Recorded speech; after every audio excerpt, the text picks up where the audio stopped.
Hello, everybody. Hello there. Hello. Yeah. Welcome back to Anime Church. We fuck up. I like that. That's a much Quite a bit. easier intro than saying, "Hey, you can cosplay here. It's safe." Actually, that's much easier. It's like, "Welcome to Anime Church. You can cosplay in this church. It's safe. We won't judge you." Yeah. Mostly We also because we fuck can't up see you. quite badly. Yeah, mostly because we can't see you. I mean, I don't really care who. You do you. Cosplay who you want, man. I don't care. This is a cosplay judgment-free You can cosplay zone. if you want to. You can leave your friends behind. Hmm. Necromance if you want to. We can bring your friends to life. But your friends aren't dead, and if they're not dead, then they're no friends of mine. No friends of mine. All right, so we've got a lot to go over, guys. A lot. We've got some interesting stories, some tear-jerking stories, because, we're not done with those yet. Yeah, happy St. Patty's Day to people who believe in pinching other people or just want an excuse to drink. Woo! Fuck you. Yeah, drinks. Yeah, I exactly. can't yet, I gotta of the stream later. year. Are you kidding? Cinco de Mayo is literally another drinking day here. Fair enough. Yeah. What's the difference between Cinco de Mayo and St. Patrick's Day? The quote-unquote origin of both of these holidays is that they started in a different country. Though, to be fair, Cinco de Mayo is about independence. Like, the actual Cinco de Mayo is supposed to be about independence. The independent country of Mexico. It's a day where I get to make as much corned beef as I want to and as many rolls of fucking Irish soda bread, and nobody will judge me in the house for a change. Oh, okay. I was Like gonna I be have, like, I don't have care. I have 8 corned beef briskets smoking right now for no reason other than St. Patrick's Day. Okay then.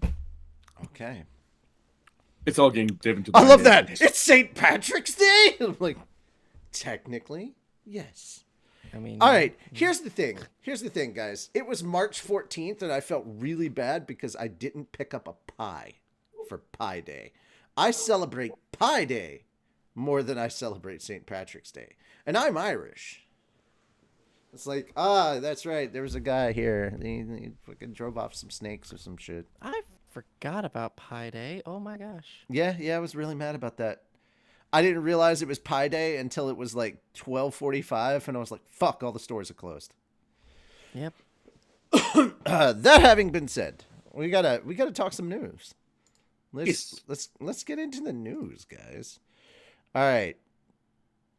I cannot promise that I will not cry at some of this. The Akira Toriyama stuff, especially, I will probably cry about. Though I'm hoping I will hold it together more than I did last week. But yeah, part 2. The anime world offers condolences after Dragon Ball creator Akira Toriyama's death too. There was also the gaming community doing it, but I was like, dude, if I can't hold it together, I don't want to talk about the gaming community's thing. Because, damn, I can't be a slobbering mess the entire time. Oh, also, before we get started, just a quick round of applause and congratulations to Moon Moon, who finished all 12 episodes in one sitting of Tower of God, and then proceeded to tell us how. Anything about one sitting? Okay, fuck you. Yeah, you made it sound Took a like few it days. Took a few days. Okay, fine. I said I finished it last night. Okay, that kind of made me infer that you watched it all last night or some shit. However, he also announced this in the most awkward way possible. We're not going to explain why or what he said, but it was very awkward. We were like, "Huh?" And he goes, and then he clarified. We're like, "Ah!" That was not just the to way sum it to up. introduce it. That was no. Just to no, sum it no, up, no. I'll say, hold on. Just blonde bitch and wheelchair. That's all you need. No, because that sounds wrong even here. That's why I didn't want to hear you say that at all. Guys, he's talking about Rachel. Where is Rachel?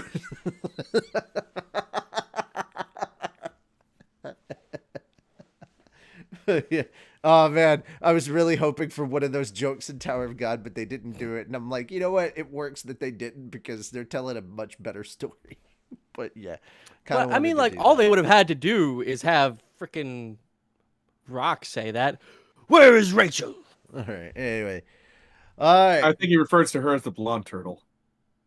Fair enough. The blonde turtle. Yeah, that The damn blonde blonde turtle, turtle. Or yellow the turtle. yellow turtle. One of the two. In her fake ass wheelchair. She didn't need it. All right. On to the news. Now they say these weren't all. We are preparing another upcoming article full of condolences from around the world, which they did in the gaming sphere. But it's being done by alphabetical order by first name. Bobobo said, when I was in elementary school, I copied Dragon Ball and learned the joy of drawing. I hope you will rest in peace. Brian Druhard said, Rip Toriyama, and thank you for inspiring and sharing your art and stories with us. Emmanuel Macron, the French president. That's how you know. It's like the French president is tweeting about it. To Akira Toriyama and his millions of fans who grew up with him. So apparently this motherfucker has a signed copy of, has a signed cell work from Toriyama Sensei. God damn. Damn. Nice. Must be nice to be the French president, right? I know. For real. Enrico's Until they take you to the guillotine. Enrico Croce, the editor at SMACI. Oh, Smack. Sorry. Is that CI? It looks like It's an exclamation. Exclamation mark. Yeah, Smack. Okay. Akira Toriyama Sensei has passed away. I can't believe it. My first manga purchase was this edition of Dragon Ball number 14. Without him and Tetsuo Hara Sensei, my passion for manga in Japan wouldn't be the same. Thank you for inspiring so many over the years. The Ministry of El Salvador released a statement on Saturday extending sincere condolences to Toriyama's family, friends, and to people and the government of Japan. Part of the foreign ministry's message says, in the face of this irreparable loss, our nation recognizes Toriyama's invaluable contribution to the world of manga and popular culture. His iconic works have marked several generations of Salvadorians and inspired artists, captivating millions of readers and viewers around the world. His legacy will live on in the hearts of his fans and in the history of manga. Damn, that's some eloquent shit. That's two governments that are just that recognize them. Damn. Fukudara, who is an adult manga author, said, when I decided manga would be my profession, the people whose styles I specifically wanted to incorporate, you could even call it plagiarize, were Akira Toriyama, Masasu Katsura, and Mu Neppe. The titles have been omitted. From Toriyama Sensei, it might not be his art style, but manga itself. I was shocked when Android 18 first appeared. I've never seen a character design like that. I was like, you still have that in your back pocket? Oh, wow. Okay, here we go. Hiro Mashima, the creator of such works as Rave Master, Fairy Tail, Eden Zero. Without Toriyama Sensei, I would not have become a manga author. Such a loss. I mean, here's the thing. Hiro Mashima, for those that don't know, is genuinely a troll. This man trolls like crazy, and he puts sexy on everything that he possibly can. For him to just be like, let me be serious for a second, even if it's just one or two sentences, that shows you how important this is. Because this man is a living troll. I swear think to his God. fans got him a bridge at one point. I was gonna say, I think that he lives under a bridge. Pretty sure he lives in a van down by the river underneath the bridge. In a van down by the river. I fucking love that, man. It was so good. All right. Hiromitsu Takeda of Makin Ki fame. It can't be. Why? I'm sure everyone around the world is shocked. When I was in elementary school, I admired the drawings of Dragon Ball and copied them, which was the reason I started drawing manga. I pray he rests in peace. Kentaro Yabuki who is the mangaka for To Love Ru. Whoa. Okay, there's a lot in this one. This is a long post, but I would like to write down my personal thoughts to help clear my mind. When I was a boy, I often changed schools and was alone quite a bit, but since I started talking about Dragon Ball, I was able to make new friends everywhere. I learned the joy of drawing manga by copying many of Toriyama Sensei's illustrations. I was hooked on both Dragon Quest and Chrono Trigger, too. The first time a drawing of mine appeared in Jump was on a postcard project for Dragon Ball readers. I think that gave me confidence and led me to submit my work for the Manga Awards several years later. I didn't have the chance to meet him in person, but even if I had the chance, I might have been too scared to get close to him. That's how much I admired him. The illustrations and kind comments he drew for Two Love's 10th anniversary are treasures that will last a lifetime. You created many happy memories in my life and in everyone's life. Thank you very much, Toriyama Sensei. I hope that someday I will meet you wearing a halo on your head. I pray that your soul may rest in peace. Masanori Morita, from the series Rookies. Oh man, he's got a signed and drawn card as well. That's pretty cool. The autograph board has been displayed naked until I framed it for the first time when I built a new workplace 6 years ago. So it was completely bleached by the sun. When I was a second-year high school student, I received this at a party when I received an honorable mention for the Tezuka Prize. The words he included gave me the most encouragement. Thank you very much. I got a series. Oh. Max Andrade, Brazilian comic author, who has a Brazilian manga of Dragon Ball Z, says, I will love you all my life.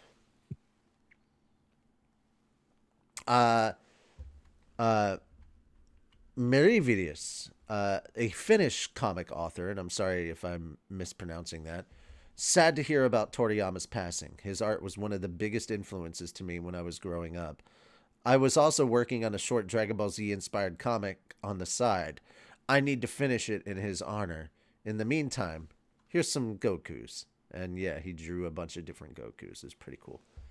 Mifune Seijiro, adult manga author, said, how much of an influence did Akira Toriyama have on Japanese manga, anime, games, and indeed the world?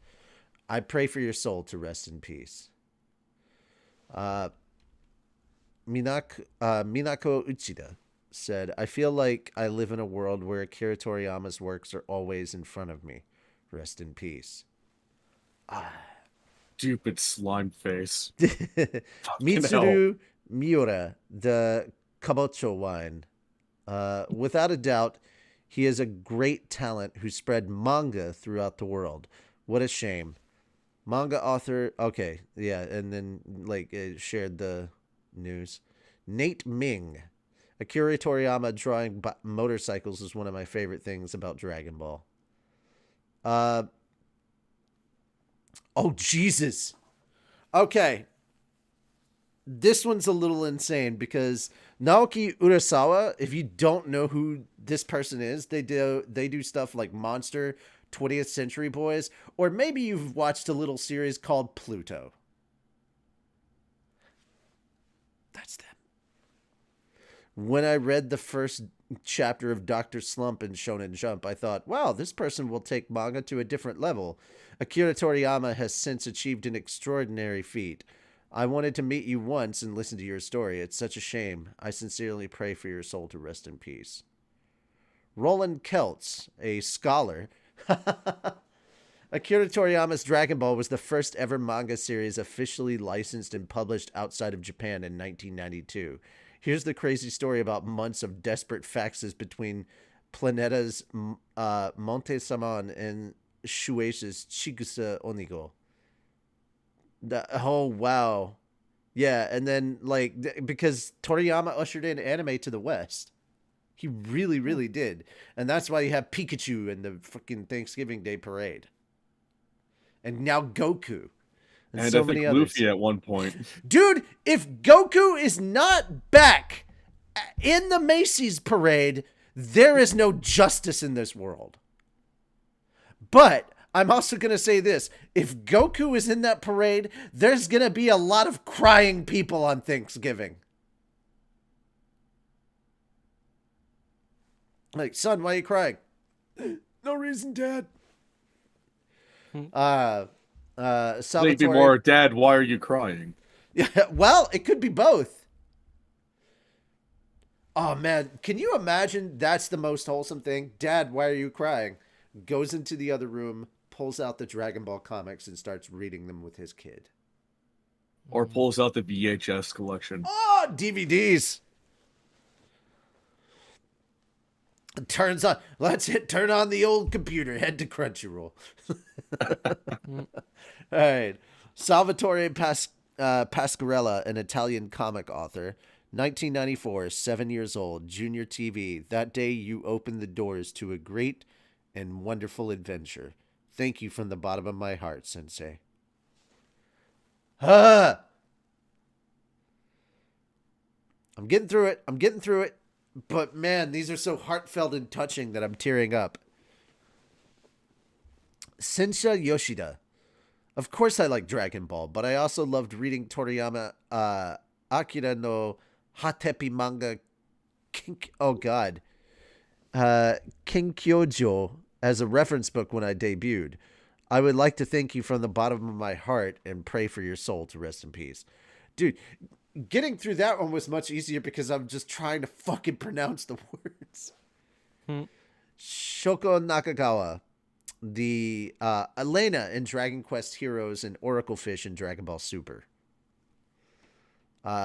It's so sudden, I can't believe it. Akira Toriyama sensei created so many anime and has fans all over the world, and I was one of them. I grew up with Dragon Ball and Dragon Quest. The excitement, characters, and the world created from the lines Akira Toriyama drew is unparalleled, and I don't want to believe this world-famous treasure will be lost. Oracle Fish, Princess Elena. I was given the opportunity to voice them, and I was able to meet Toriyama and express my thanks and gratitude to him in person. I can't hold back my emotions. He's just too great. His achievements in creating a revolution in the history of manga and anime throughout the world is a treasure to humanity. I believe as long as the Earth exists, Akira Toriyama's works will be handed down in human history forever as a pioneer who had a great influence on media around the world. I am truly sorry to hear of his sudden death. I sincerely pray for his soul to rest in peace. Here's the thing, right? People like tend to over dramatize William Shakespeare and his works. They're like, these are such classic works, blah, blah, blah. And then, but here's the thing. I would compare to what Toriyama did and how he influenced culture to something akin to Shakespeare. And now I'm going to hear those people, those people, it's not the same. Yes, it fucking is. Because at the time, what William Shakespeare was doing wasn't writing classic shit. He was telling stories. And those stories have a lot of meaning to people. And they were also poking fun at certain things. And it's because of Shakespeare that so many others got into the craft. Arguably, Akira Toriyama is on that same tier list. And you know what? I bet if old Bill sat down and read some Dragon Ball, he'd probably enjoy the shit out of it. Considering how naughty a lot of his plays are too, he'd find Dragon Ball right up his alley. And if you think the two things don't coincide, boy, I've got a bunch of actors that would like to sit down and talk to you who voiced for anime that love taking Shakespeare, modernizing it, so you can get all the dirty jokes. I've literally been on stage with a bunch of different voice actors doing like drunken Shakespeare or Shakespeare in the dark. It's the funniest shit. It's great because it's the most true Shakespeare you're ever going to see. You're like, oh, Shakespeare's not relatable because you have to read it in class. Dude, no. Get sit down with some naughty people or some drunk people and actually go over Shakespeare. You're gonna realize this shit is not as Wholesome. classical as the classroom might lead you to believe. If you don't think that Romeo and Juliet were fucking, you got another thing coming. Keep in mind, Clearly, you didn't watch the movie. well, keep in mind, these two were teenagers and young teenagers at the time. It's like young love. They were like 14 or 16. They were not young. Specifically, Romeo was, I think, 16, 17, and Juliet was 13, 14. So Yeah. So yeah. basically in that era, and they just, man, holy crap. Taichi Shimizu, former bodybuilder.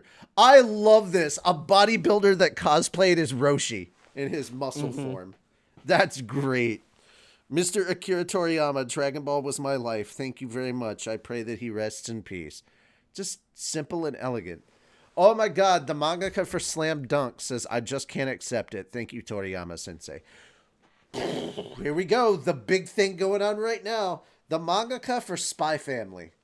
That's right. I don't say the X. It sounds retarded if you say Spy X Family.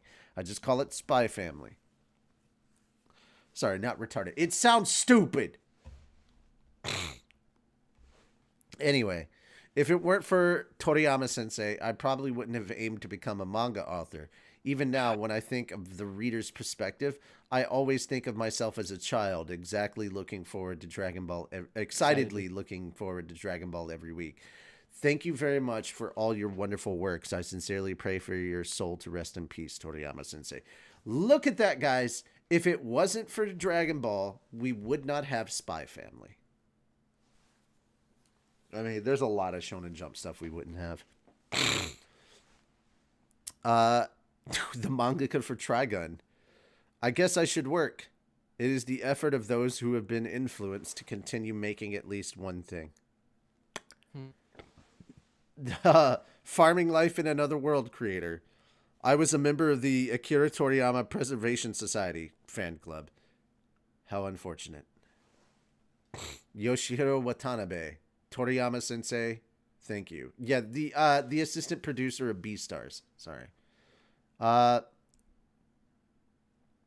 Yoshiyuki Nishi of Muyo and Roji's Bureau of Supernatural Investigation. Toriyama sensei, thank you very much for your kind words when I received the Tezuka Prize. I deeply respected his design sense, character creation, and work. I pray for your soul from the bottom of my heart.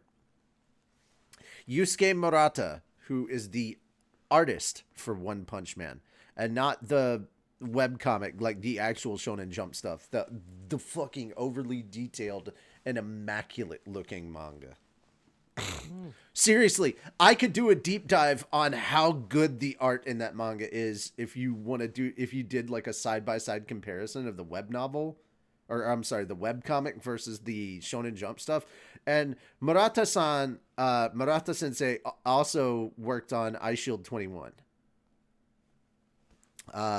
There were many things I could only receive from Toriyama sensei. I humbly pray for your soul to rest in peace. Okay.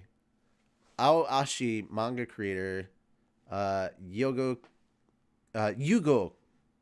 Kobayashi posted a drawing of Goku on Twitter accompanied by the message, because Dragon Ball existed, I was able to go to school even when it wasn't fun. You are my hero. You are my Goku. Toriyama sensei, thank you so much. Fuck, that got to me so hard. Because, guys, you have to realize I went to school in, like, the 80s and 90s when being a nerd wasn't so normalized and accepted. You want to talk about some crazy shit, dude? I got bullied for being an X-Men fan. For liking Marvel properties. Can you imagine somebody getting bullied for liking Marvel now? Dude, there's like 3/4 of the school would stand up and fucking go after whoever did that. That's why I said I was born in the wrong age, because like a decade after I got out of high school, nerds were cool. And I'm like, where the fuck was this when I was in school? It was accepted to be geeky. And I'm like, man, that's not cool. I want that. So there's definitely a feeling of jealousy. All right, on to the second bit of the Akira Toriyama block. Moon, I'd like you to go ahead and go through with this one. All right. Because I went way too long in the other. I gotcha. Yeah. Toonami to air Dragon Ball Z Kai Marathon in honor of late creator Akira Toriyama. Adult Swim's Toonami programming block announced on Facebook on Monday that it will air a marathon of the Dragon Ball Z Kai anime in honor of Dragon Ball manga creator Akira Toriyama's recent death. Toonami will air 8 episodes starting at 2 a.m. Eastern Daylight Time on Saturday, effectively Sunday. Toriyama died on March 1st due to acute We don't need to go through all that. Okay. It's just background on what happened that we've already talked about. I gotcha. Yeah. But, But that's pretty cool, even though it's just on Toonami. Fucking Cartoon Network as a whole owes this man a big debt, and they should probably just do like a marathon on Cartoon Network. But they're like, oh, we've got all this other... No, don't care. Don't care. On the weekends, just do it. Also, or just, how about this? Guys, I'm sorry, but Adult Swim is being taken over for a week by Dragon Ball Z. I don't think anybody in the Adult Swim, like, Community, like... not just I need community, my Rick and Morty! It's like, guys... But the showrunners would probably be like, fuck it, dude. Let's do it. Yeah, do it. The showrunners themselves would be like, no, you do this. You honor that man. Mm-hmm. Just Toonami. Are you out of your fucking mind? Cartoon Network, here's the thing. Cartoon Network did have a lot of good content on it. And as much as people people will talk about a lot of the original content that's on there, dude, let's be honest. Toonami is what made Cartoon Network. Like, the reason that people watched other crap on Cartoon Network was because Toonami. I didn't watch a lot of their original stuff because I came to Cartoon Network to watch my Scooby-Doo. Fucking... You know? I wasn't here for the Flintstones or the Jetsons or any of the other Hanna-Barbera properties. No, I wanted Scooby effing Doo. Yeah. Because that was my jam. Still say Scooby-Doo on Zombie Island and Scooby-Doo meets the Witch's Ghost. Peak Scooby-Doo. My favorite Scooby-Doo I love movie the was Witch's Scooby-Doo and the Ghoul School. Yeah, I just thought that good was one, so too. good. And then That one was a cute one. What was the Boo Brothers or whatever, where Shaggy is being chased by some crazed woman, some crazy lady or some crazy girl that just wants to hook up with him. Oh, or what was it? When Shaggy, what was it? The one where Shaggy turns into a werewolf when he actually had a girlfriend. Yeah. Here's my other one that this is probably my favorite episode, mostly because of the nostalgia of it, because when I watch it, I'm brought back to the time when my dad was still around and all that stuff. The Scooby-Doo and the no-faced ghost, or what, basically it was a guy in a like kind of a robe, and it had no face. It looked like a no-face robot. It kind of reminded me of Cobra Commander in a way, but yeah. But no face, the no face ghost or whatever. I remember watching that one a bunch, especially because it was like the big long sub-hero sandwich thing that actually stuck out of the window, and Scoob ran around to start eating it outside. He was dude, come on, old Scooby-Doo, man. Guys, here's my thing. If you watch Scooby-Doo, if you guys watch Scooby-Doo, just tell us in the comments. Let us know in the comments or in the chat. If you watch Scooby-Doo, what's your favorite episode or movie? Like, yeah, either of those things. Or if you want to answer to both, that's fine too. What's your favorite one? Personally, I love Scooby-Doo and the Ghoul School just because you get evil Shaggy, and I thought that was so funny. Mm-hmm. Yeah. Also, can we be honest? I liked both of the live-action movies. They were good. They were good. They were good. Yeah. I love that they turned Scrappy into a fucking villain. That was Yeah. hilarious. It's perfect. Also, if you get Rowan Atkinson in your Scooby movie, you've won. You've automatically won. Exactly. But also, I like the second one because they brought back so many classic ghosts. There was Minor the 49er. Minor 49er, the 1,000-volt ghost. They Yep. did that shit well. It was so good. And then Linda Not just Cardellini that- grew out of Velma and became Hawkeye's wife. Yep. And not just the second live action Scooby Doo movie showed all the villains that they busted and what they did afterwards. Yeah. Mhm. Yeah. The actual like proper people behind it. Yeah. It was so And they got funny. Scooby in an afro. Yeah.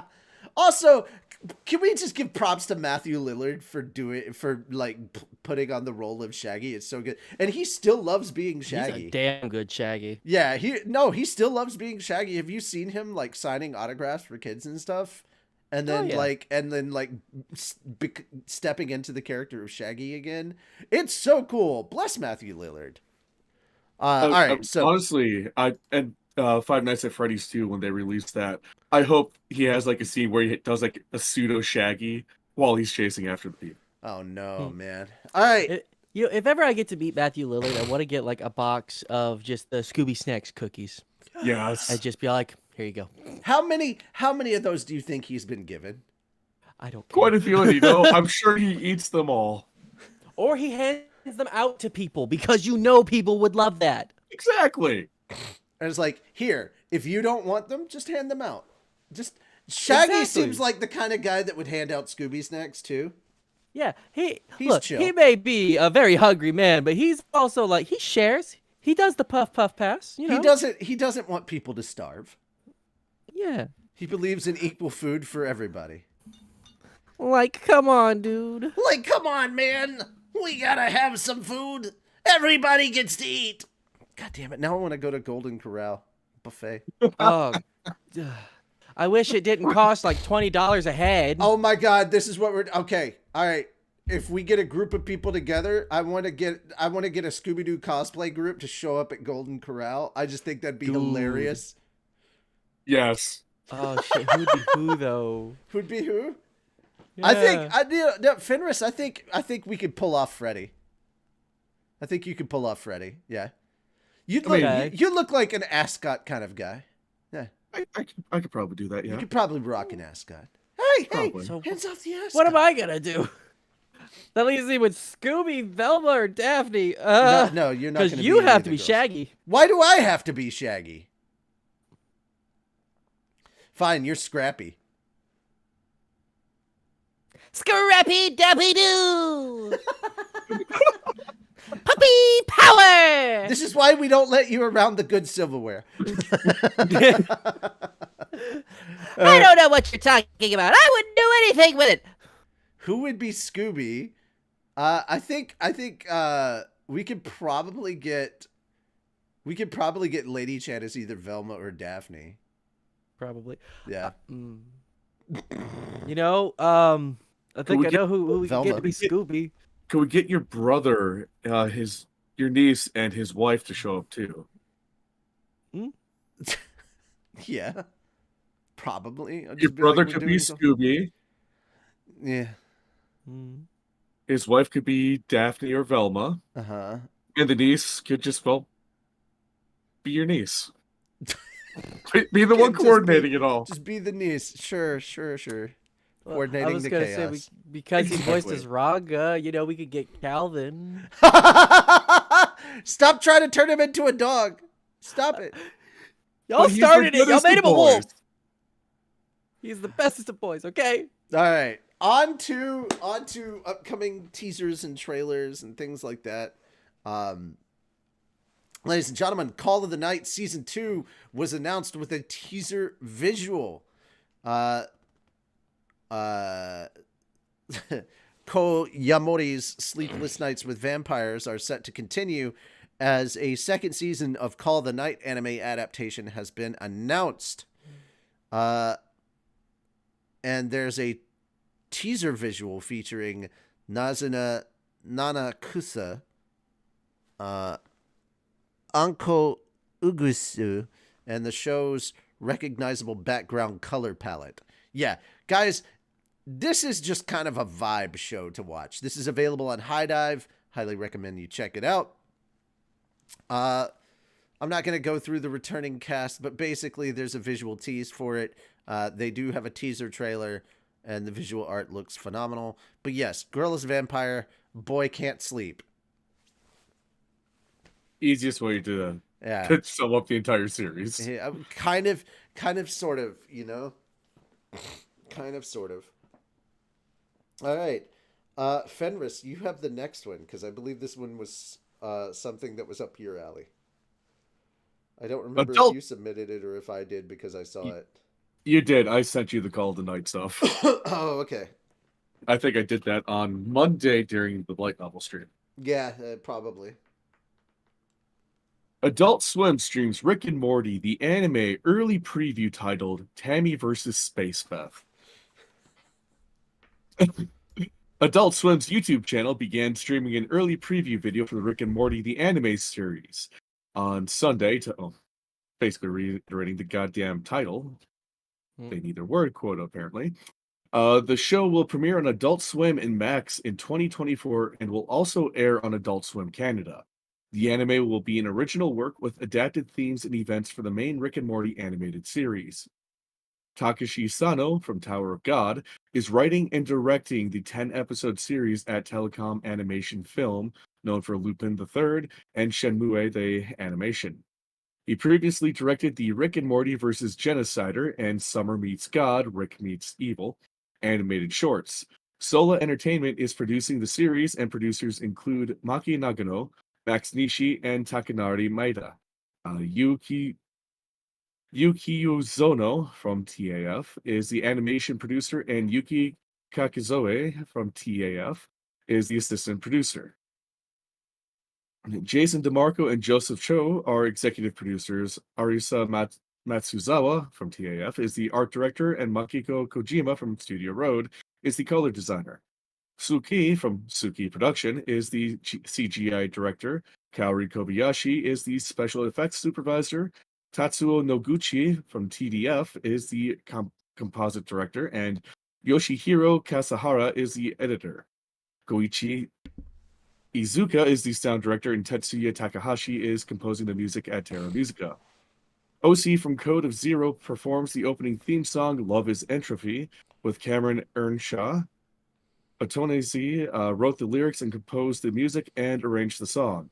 All Studio right. Dean, yeah, that's basically a Jesus. There's way too much stuff there that was holy fuck, diving into I the am weeds. lost. Yeah. Trailer looked dope. It did. Mm-hmm. It really did. It did. Yeah. I'm just gonna. I mean, I'm not as big of a Rick and Morty fan as like other people are, but I like the show. You know, it's good stuff. Mm-hmm. All right, I'll take the next one, and then Moon, you get the one after that. Since you know what we're talking about now, and you're like, oh boy. Mm-hmm. All right. New Rurouni Kenshin anime's second season debuts in October. Airs for continuous half a year. So, the Fuji TV Anime Lineup Press Conference 2024 event on Monday revealed that Rurouni Kenshin Kyoto Upheaval, the continuation to the new television anime project based on Nobuhiro Watsuki's Rurouni Kenshin manga, will premiere in October on Fuji TV's Noitamina programming block and will air for continuous 2 cours for a half-year run. Guys, this makes sense. If you haven't seen the second season of Rurouni Kenshin or the Kyoto arc of Rurouni Kenshin, holy shit. They're doing the entire arc. Yeah, it's going to take half a year. That's just how it is. It really is that kind of a thing. This is honestly probably the best arc in the original series, and that's mostly because they skipped the third act of the manga and just made it into a 2-part movie. But it all right. So what's the difference between Rurouni Kenshin and Samurai X? Samurai X were the movies, and Rurouni Kenshin was the series. But also, Jesus, the Samurai X movies, they kind of lightly touched on, like, there was a whole movie dedicated to the backstory that takes place in the third act of Kenshin. And then there's a movie that just kind of goes... okay, so I think it was a two-parter movie, Trust and Betrayal.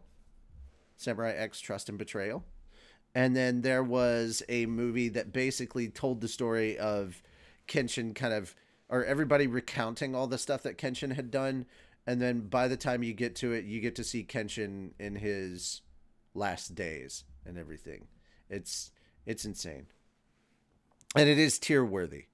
But yeah, guys, this is the best arc of the original anime. I don't know if it's necessarily the best arc in the manga, but I really think it's up there. It's definitely the best part of the live action movies, even though I don't think that the live action movies were done poorly. It's just, damn, it was good. The Kyoto arc is some seriously good stuff. Yeah, that's kind of where we're at. I'm looking forward to it. But speaking of things that all of us are looking forward to, Moon, you just recently came up to date with this particular anime. I want to hear you talk about the announcement of the second season and your thoughts on it. Okay. Tower of God Season 2 anime unveils new cast and visual. The official website for Tower of God anime unveiled more cast and new visuals for the anime's second season on Friday. The new cast members include Taichi Ichikawa as Juvial Grace, Yuma Uchida as Ja Wangnan, and Sayumi Watabe as Yeon Yihao, or Yiwa. Yeehaw! Yeehaw! Anyways. In addition, Sayori Hayami returns as Rachel. That bitch! The second season... Not Sayori, just Rachel. No. She's fine. Rachel sucks. The second season of Tower of God will debut in July. Crunchyroll will stream the anime in North America, Central America, South America, Europe, Africa, Oceania, and the Middle East, Oceania, and CIS territories. Yeah, guys. First off, the CIS territories. I didn't know we were dealing with the separatists. Thank you. I appreciate that. I mean, okay, here's the thing. We dived into Helldivers yesterday and fought the robots, and I was like, this isn't Terminator!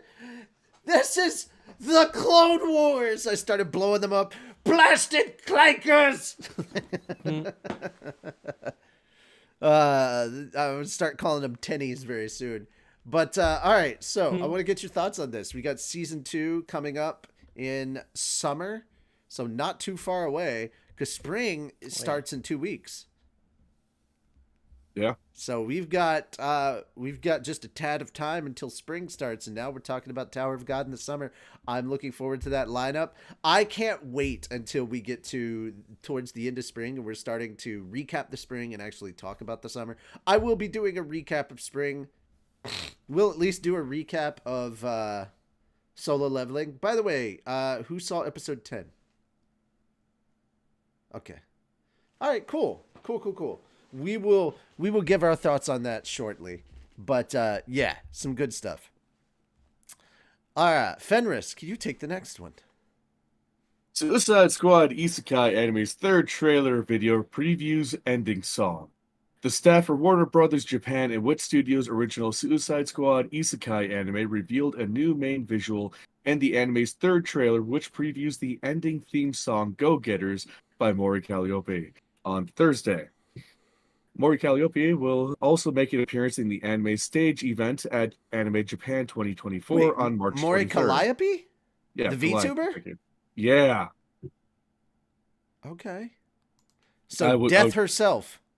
Yes, Death herself is singing the ending song. I thought I told you that. Wow. That went over my head. Yeah.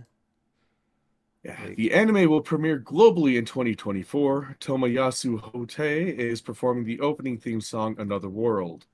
The anime stars Anna Nagase as Harley Quinn, Yuichiro Yumihara as the Joker, Reigo Yamaguchi as Deadshot, Takahito Koyasu as Peacemaker, Jun Fukuyama as Clayface, Subaru Kimura as King Shark, Taku Yashiro as Rick Flag, Kujira as Amanda Waller, Chika Anzai as Katana, Reina Ueda as Fione, Mamiko Noto as Eldora, and Jun Fukushima as Cecil. Oh, that was a list.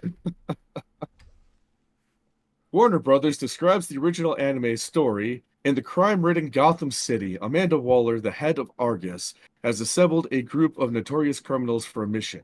Harley Quinn, Deadshot, Peacemaker, Clayface, and King Shark. King Shark is a shark. He's a shark, yes. A shark wearing overalls. King Shark. All right. I can already see the jokes right here. King Shark, aka Gargura's cousin. King Shark. Same desu.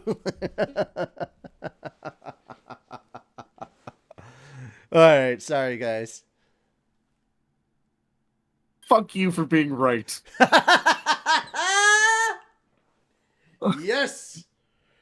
Yes. These DC supervillains are sent into an otherworldly realm that's connected to this world through a gate. Wow, that's not that doesn't remind me of another anime at all. It's a world of Which swords. one? Is it the one with the gates? The anime named after a certain gate. Sword Art Online? Steins Gate? Yeah, that could be. That's gotta be it. It's gotta be what you're talking about. 100%. It's a world of swords and magic where orcs rampage and dragons rule the skies. In Isekai. Uh-huh. Harley and others go on a rampage after arriving in Isekai, but are captured by the kingdom's soldiers and sent to prison. They only have 72 hours before the bomb on their neck explodes. The deadline is fast approaching. After negotiations with Queen Eldora, the condition for liberation was the conquest of the hostile Imperial army. They have no choice but to throw themselves headfirst into the front line of battle. They run, they die. They lose, they die. With their lives on the line, can Harley Quinn and the Suicide Squad survive in Isekai? Brace yourselves for the pulse-pounding saga of the elite task force known as the Suicide Squad, as they embark on a jaw-dropping adventure. Let the party begin. If they're in another world, how does the signal reach the explosion thingies? That's a good question!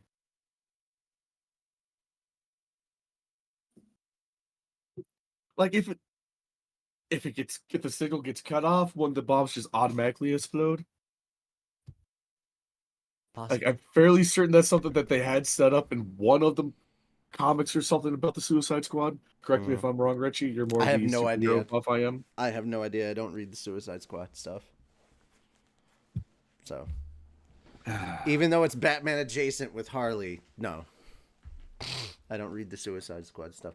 Also, Harley Quinn, being a DC canon character now, when she was an original character in the animated series. Like, she was made specifically for the animated series, and then she got her own comic run, making her absolutely canon to the DC universe.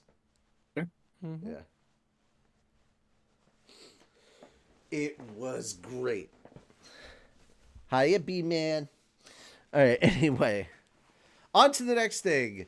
The Blue Lock episode Nagi films trailer previews Nissi and Sky High's theme song.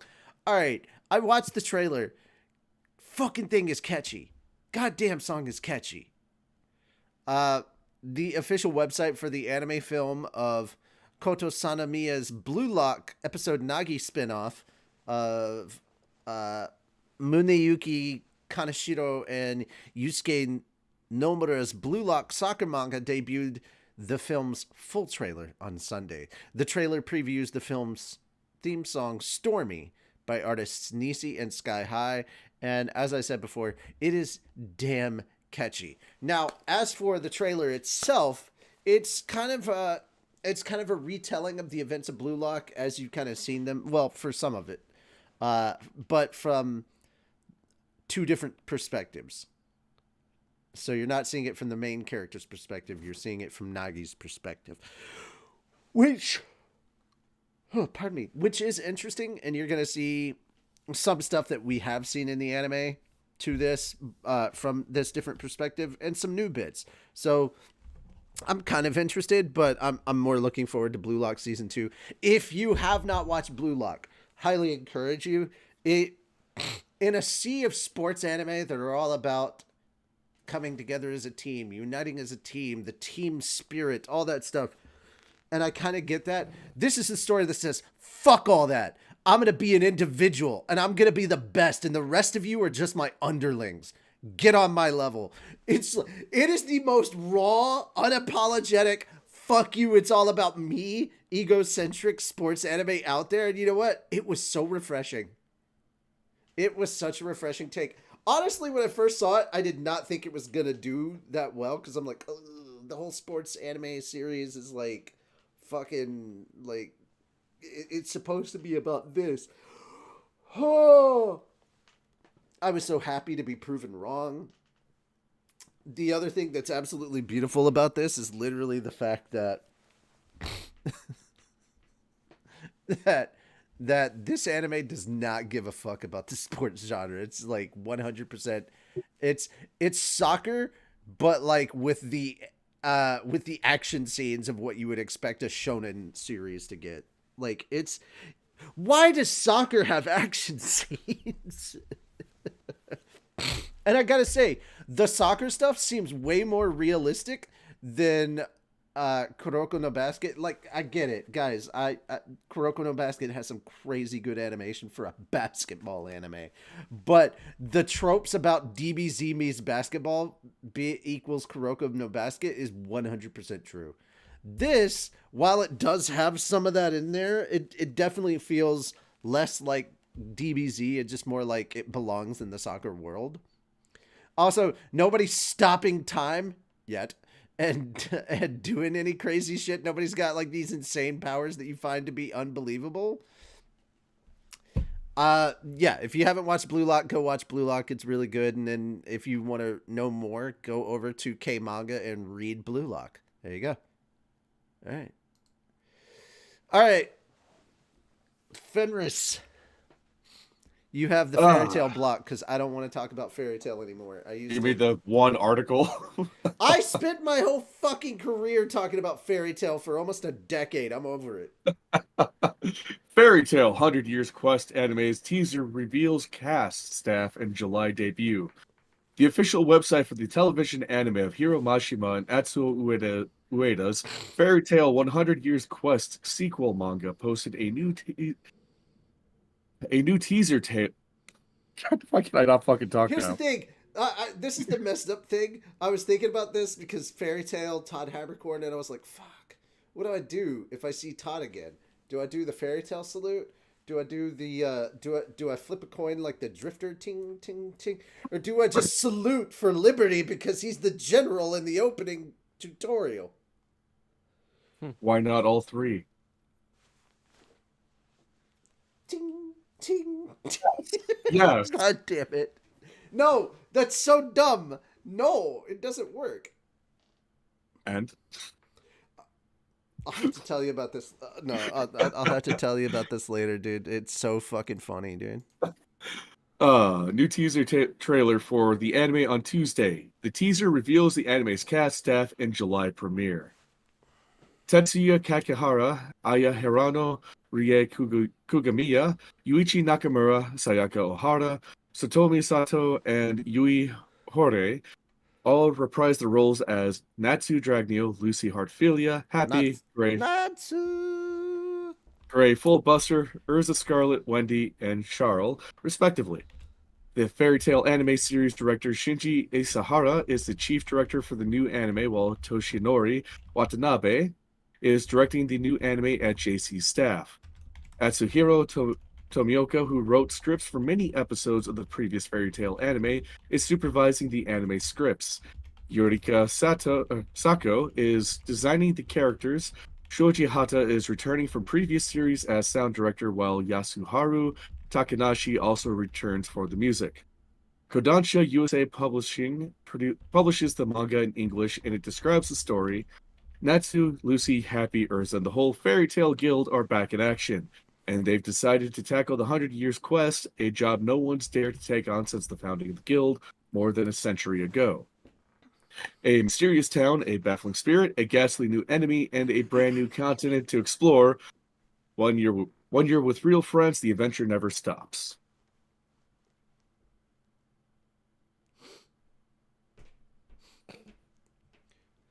Just okay. I can't say anything more. Just Riley Reid. That's all you need to know. Yeah. All right. Okay, moving on. Moon, moving take the on. next one. No, that one's mine. Okay. How dare you? Fine, you take it.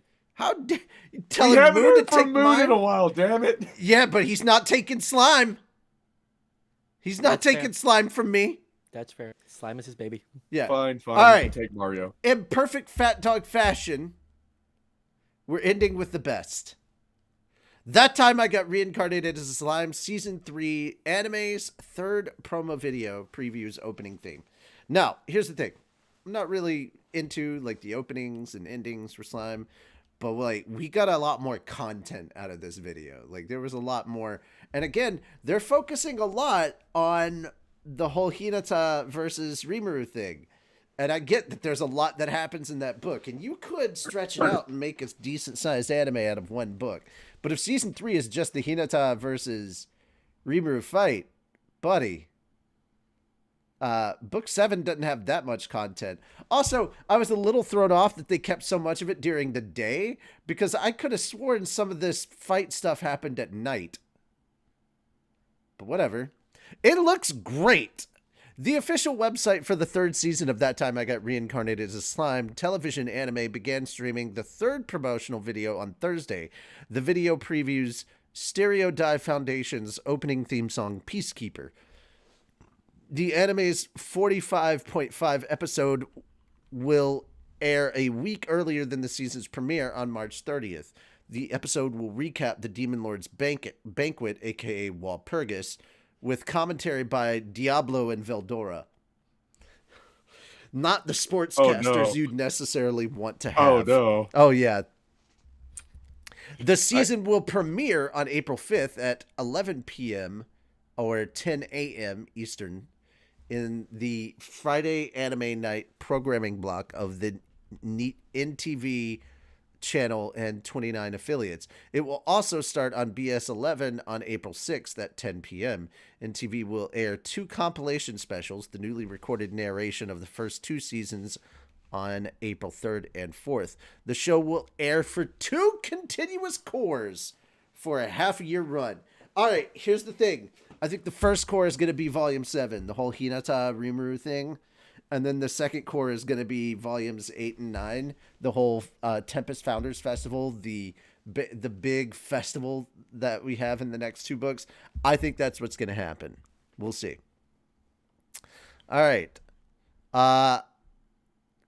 Atsuhi Nakayama is returning to direct the series at 8-bit, and Toshizo Nemoto from the Vision of Coleus is now overseeing the series script. Ryoma Ibata is returning as character designer, and Hitoshi Fujima from Elements Garden is returning from the Scarlet Bond movie. And also he did Visions of Coleus to compose the music. The first television okay, never mind. That's all background on Slime. Guys, if you haven't watched Slime, why are you on this channel? Log Horizon. Fuck you. Shield hero. But yeah. Also, you can't say that because Log Horizon is directly connected to Slime. Abridged. So, there we are. I'm very much looking forward to this. Obviously, we're going to talk about it. It's going to be really interesting when Moon and I do reviews on it because we're reading the light novels on Mondays. So, if you want to come over and check it out, we're on volume 15, aka right smack dab in the middle of season 5 of what would be the anime if it gets that far.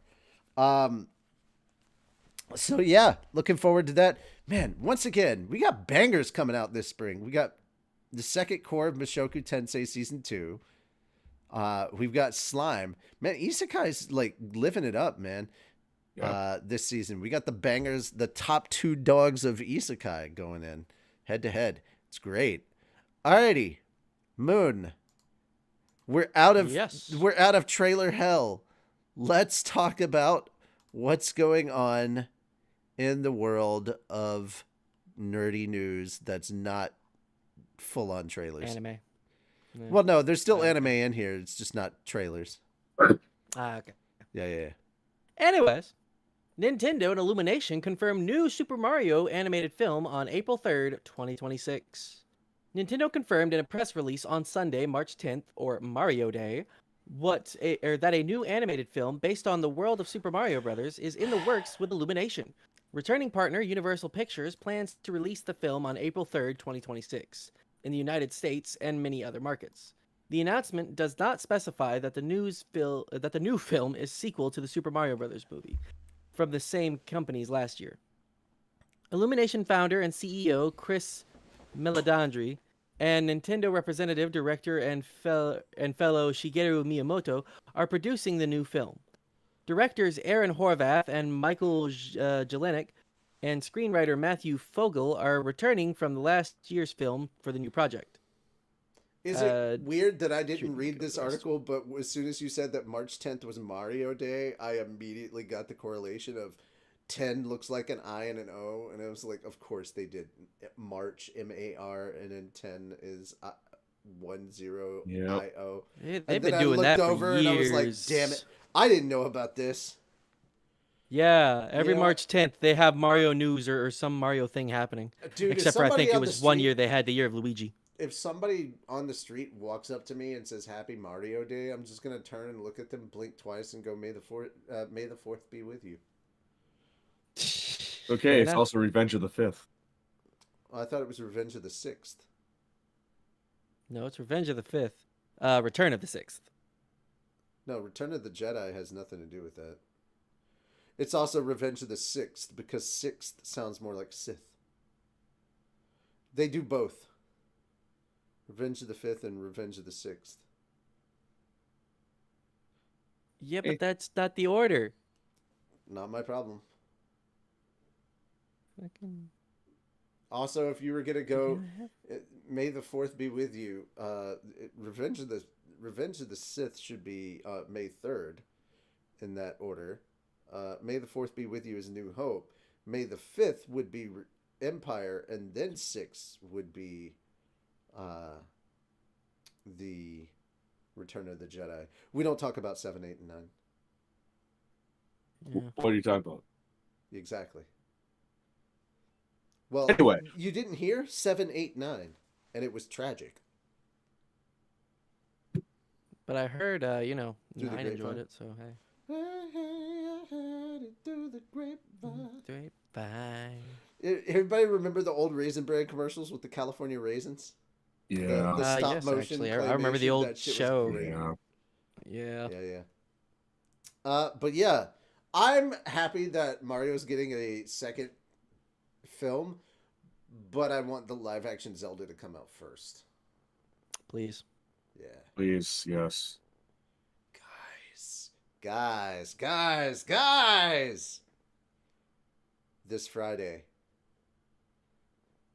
Ghostbusters Frozen Empire.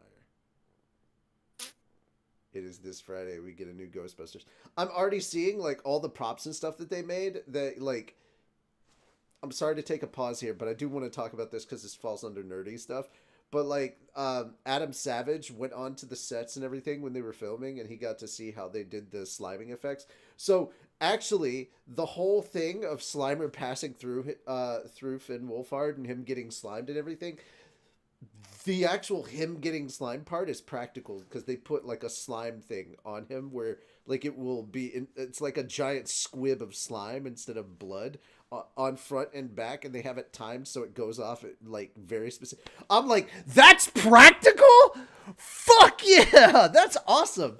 The set that they built for the firehouse is both stories, so you can go up and down, and they have it where in like a certain spot, the patchwork on the ceiling is different from the rest of the ceiling, and the floor tiles are different in one area, and it's from where the firehouse blew up in the first Ghostbusters, and made that big hole in the station, and so the patchwork it looks off and wrong and shoddy.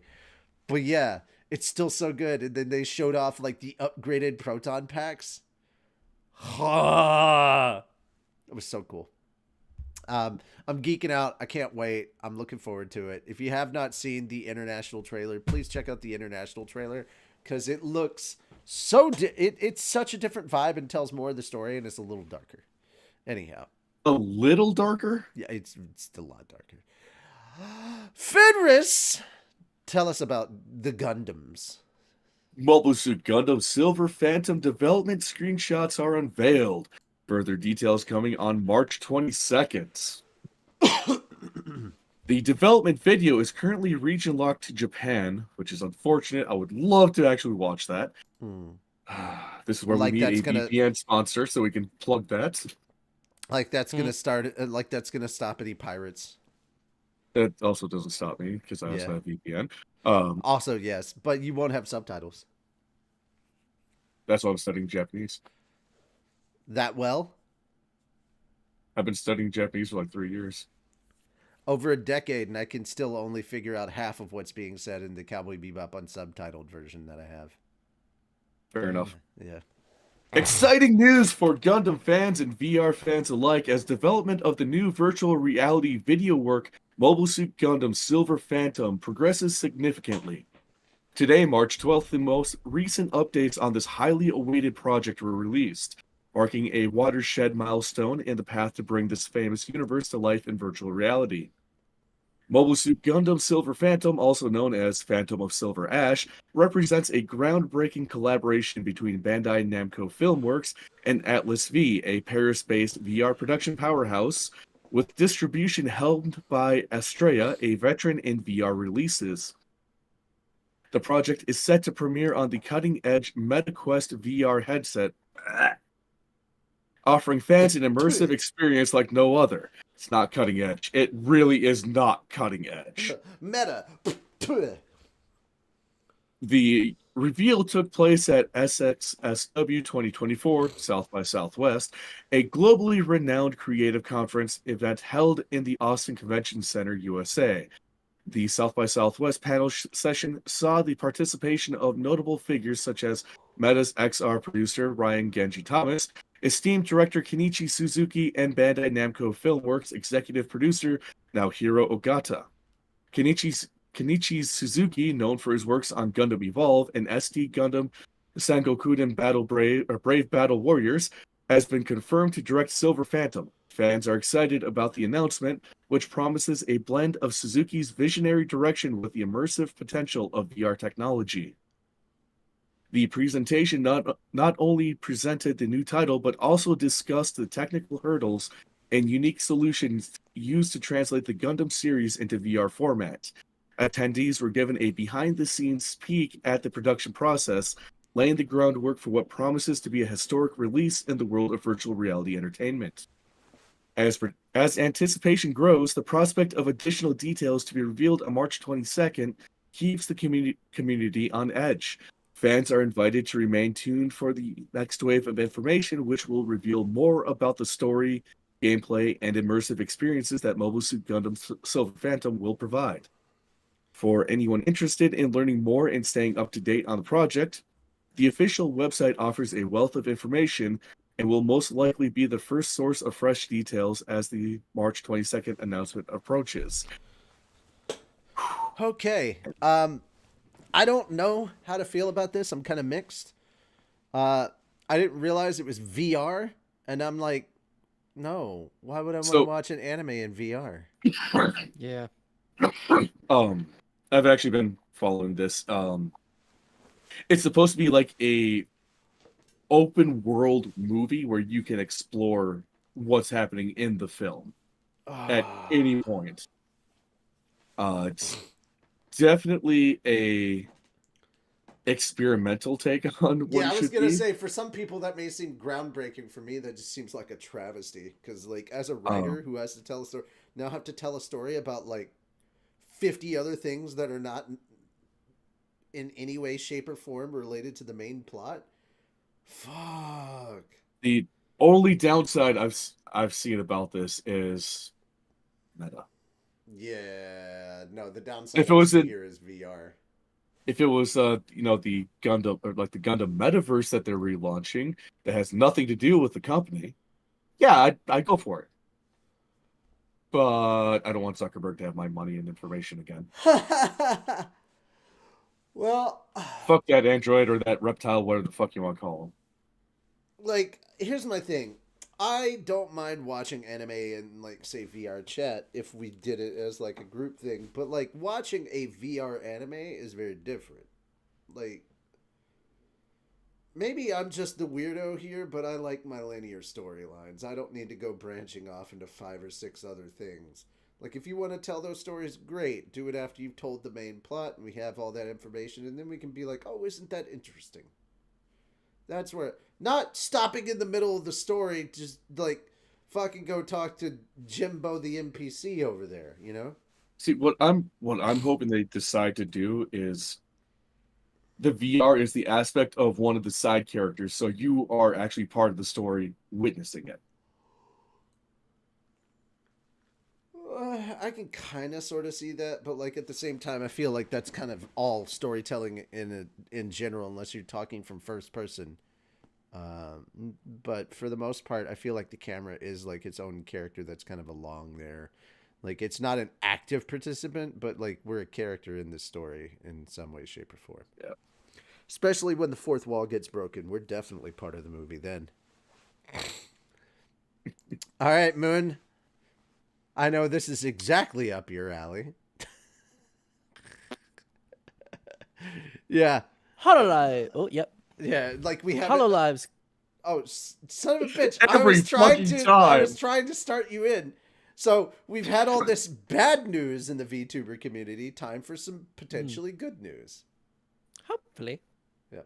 Hololive's Cover Corp establishes first overseas branch, Cover USA. Cover Corporation, the parent company of the Hololive Productions VTuber management company, announced on Tuesday it will establish its first overseas branch, Cover USA, in North America. The company will mainly focus on localization to facilitate global expansion. The company held its... Hololive is dominating the world. The company held its Hololive English first concert, Connect the World, on July 2nd at the YouTube Theater in Los Angeles, California. It also participated in over 20 anime conventions in North America last year. Mm-hmm. I don't know if the rest of this is important, actually. Not really, no. No, not really. Okay. All right, then. Yeah. So, for fans of Hololive, I'm curious how you feel about this. I mean, I'm just like, hey, if this gives us more Gargura, I'm okay with it because Gura's my favorite Hololive VTuber. She's wonderful. It just means I'm gonna put in another application with them. Mori Calliope, she's a good second. Like I love the dynamic between her and Gura. It's so funny. Also, guys, if you have not seen Amelia Watson's like mascot character that walks around at conventions, like the little. You know how they have the mascots and like the big, yeah. Watson's character is fucking hilarious. I love it because it's just like, all right. Have you seen the Pikachu parades, Moon? You seen the Pikachu parades where people are in the big Pikachu costumes and they're doing the little waddling walk as like this army of Pikachus? You have not seen that? Oh, dude. You know about Japanese mascots where they have the Japanese mascots and the big suits and stuff. Okay, so a VTuber has one of those, and it's the most adorable thing to watch them try and chase the staff at conventions so that they can follow along with them because they're tiny and adorable, and it's great. It's just, and you can tell that person does not have much room to do much of anything. Like to wiggle their hands to show, like this to show excitement. I'm like, yes, T-pose to assert dominance. But yeah, I'm looking forward to this. There's a lot of really great Hololive VN type stuff that I would like to see brought more over to the West. And if this is a stepping stone for that, yay. Yeah, that's kind of my thoughts and feelings about this. Anybody else got any comments? I'm excited. Just because finally American branch. Yay! All right, so The first Haikyuu final film returns to number one. There's a live action My Home Hero film, and it opens at number 3. So the Haikyuu the movie decisive battle at the garbage dump, the first film in the 2-part Haikyuu final sequel film project, rose from number 2 to number 1 at the Japanese box office in its 4th week. The film sold 574,000 tickets for 843,148,150 yen, excuse me, or about 5.73 million over the weekend, for a cumulative total of 4.34 million tickets sold for 6,280,898,280 yen, or about 42.73 million US dollars. The film premiered in Japan on February 16th and is also screening in IMAX. This is the crazy thing, guys. It's been going for a month and it shot back up to number 1. That's insane. Not going back and deeper into that article. I just thought, wow, it must be a really good movie if it jumped back up to number 1 on its 4th week and it's pulling this kind of money. Yeah. The 2024 Doraemon film, Doraemon the movie, Nobita's Earth Symphony film, dropped from number 1 to number 2 in its 2nd week. The film sold 409,000 tickets and earned about 3.41 million US dollars. Okay, the live action film of Naoki Yamakawa and Masahi Asaki's My Home Hero manga ranked at number 3 in its opening week. The film sold 81,000 tickets and earned 110,693,290 yen, or about $750,000 US in its first 3 days. That film opened March 8th, so I think this is its 2nd week, right? Yeah. Yeah. The project also includes the live-action series that premiered on MBS and TBS Dramaism block on October 24th last year. Mobile Suit Gundam Seed Freedom anime film rose from 5th to 4th in its 7th weekend.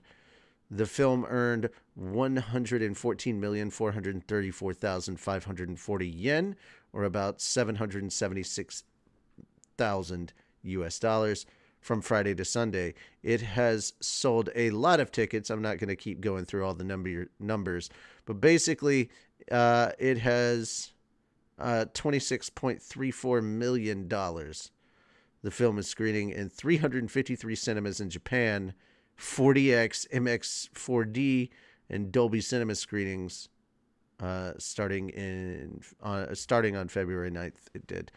Film opened at number 1 on the Japanese box office, and it's doing pretty good for itself. I'm not going to go through every movie in this.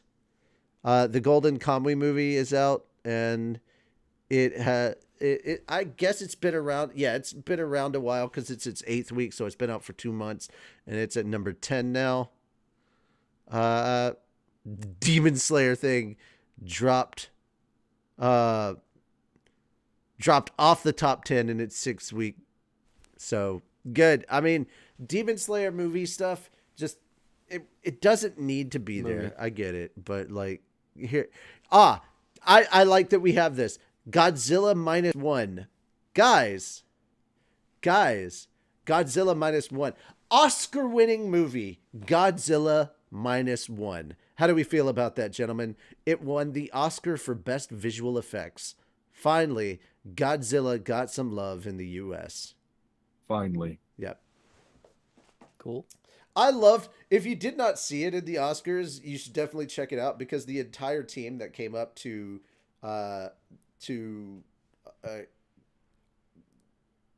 win the Oscar got up on stage. All of them were carrying like little mini Godzillas on them.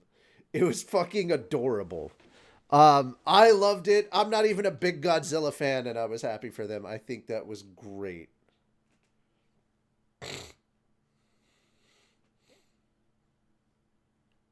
Oh man. All right. Next up is the spring 2024 anime trailer watch party will be live from Japan. The trailer watch party is growing up with a live stream from Trash Taste Pod's After Dark studio. Mm-hmm. Join Anime News Network executive editor Lindsay Loveridge, Anime News Network Japan correspondent Richard Eisenbeast, and Trash Taste Pod's Gigak as they watch over 50 anime trailers for the spring 2024 anime season. God damn, poor bastards. Yeah. Go out and enjoy some Hanami, but make sure you're back in time for too many anime trailers. This stream will be live on Wednesday, March 27th at 7 p.m. Pacific, 10 p.m. Eastern. That's March 28th at 11 a.m. Japan time. If you prefer to watch on Facebook, you can find the event link here. We'll also be live on Twitter, so if you'd like to watch and comment, keep an eye out closer to the live stream. The Spring 2024 trailer watch party is sponsored by Atsuko, iBuyPower.com, and Viz Media. Okay. I do not envy them. 50 trailers, goddamn. I didn't even know there's that many coming out. I lost count. There's a lot, dude. There's a lot. And holy shit, yeah. I mean, this is a thing that Gigak already does on his own channel. So it just feels like by teaming up with these other people, it's a bit more legit. I don't know. Or at least there's more permissions are being given or something like that. Yeah. So, yeah. All right. Lastly, on the upcoming spring stuff, we talked about this a little bit at the end of last week, but now you're going to find out a little bit of what's going where. Crunchyroll announces the release schedule for 2024 anime season. So all of the stuff that we're talking about is going to be showing up on Crunchyroll. On April 1st, we will get the Spice and Wolf Merchant Meets the Wise Wolf series. God's Games We Play. Remonster. The banished former hero lives as he pleases. Trained to the end of the world. I was reincarnated as the seventh prince so I can take my time perfecting my magical ability. Why did they make us say these goddamn long-ass titles? Okay, Bartender Class of God as April 3rd. April 4th, we get Windbreaker, Laid Back Camp, and Archdemon's Dilemma, How to Love Your Elf Bride. That seems kind of cute, though. And A Condition Called Love. April 5th, The Irregular at Magic High School Season 3. The Idolmaster, Shiny Colors.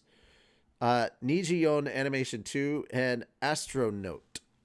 April 7th, Mushoku Tensei is going to be taking off with its second core, the second part of its second season. On the same day, we're going to get Grandpa and Grandma Turn Young Again, which, my God, I can't wait for that. That sounds adorable. It does. The Duke of Death and His Maid, Season 3. As a reincarnated aristocrat, I'll use my appeal skill to rise in the world. And then Vampire Dormitory. April 8th, Tadaima Okairi. So welcome home. I'm heading off and welcome home. Chilling in another world with level 2 super cheat powers. April 9th, Oblivion Battery. April 10th, Konosuba Season 3.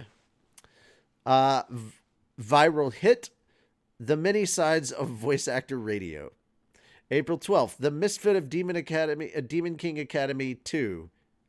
Shadowrise Flame Arc. April 13th, Kaiju number 8. Looking forward to that. Oh, yeah. Black Butler Public School Arc. And Crunchyroll will be adding Tsukimichi. Will be continuing Tsukimichi One Piece Case Closed Wonderful Precure, Captain Tsubasa, and Chibi Mariko-chan. I think we said on April 5th is also when Slime is supposed to be coming out. I think so. Yeah, they didn't have that on here. I don't know This one what. looks like it's just all the dubs. Dub language is streaming at a later date in parentheses. This is all subbed. Okay. Yeah, this is not dub stuff. But yes, Slime will be happening on April 5th, I believe. Dude, if it was April 7th and then Slime and Mushoku Tensei were on the same day, holy That would shit. crash the sites. Yeah. Holy fuck. Yeah. That's terrible. Guys, what do you think of this lineup? I'm looking forward to it. It's April is going to be such a good month. What are some of the shows that were called out here that you're like, I'm definitely watching that, or I'm excited for that? Konosuba, Mushoku Tensei, Kaiju number 8. I'm very interested in the Bartender Glass of God. Okay. Because you know me, making drinks and shit. Yeah. And then of course, Mushoku Tensei, Slime. Misfitted Demon King Academy. The ones we've they're finally gonna finish season 2. Yeah. Yeah.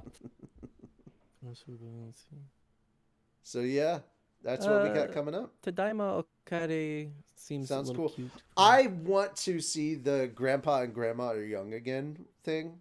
That's kind of funny because they suddenly revert to like their younger selves, like in their 20s or whatever.